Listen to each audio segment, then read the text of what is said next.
Mas lalong pinag-uusapan ngayon ng mga tagahanga ni Kim Chiu at Paolo Avellino ang kanilang pagiging pribado pagdating sa usapin ng pag-ibig.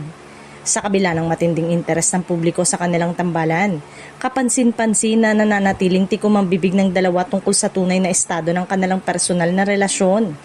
Ayon sa ilang mga malalapit sa obserbasyon ng fans, tila mas gusto ni Kim at Paolo na ilayo sa mata ng publiko ang anumang espesyal na namamagitan sa kanila.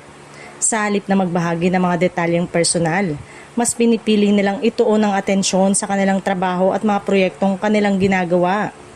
Para sa marami, isa itong praktikal na desisyon lalo na sa mundo ng showbiz kung saan bawat kilos at salita ng mga artista ay mabilis na nagiging usap-usapan. Sa pamamagitan ng pagiging pribado, nabibigyan nila ng pagkakataon ng kanilang samahan na lumago ng hindi naapektuhan ng mga opinyon at espekulasyon ng ibang tao. May mga naniniwala rin na mas tumitibay ang isang relasyon kapag hindi ito lantad sa publiko. Kapag limitado ang impormasyong nalalaman ng mga tao, mas kaunti rin ang pagkakataong mapasok ito ng intriga, maling interpretasyon at mga negatibong komento mula sa social media.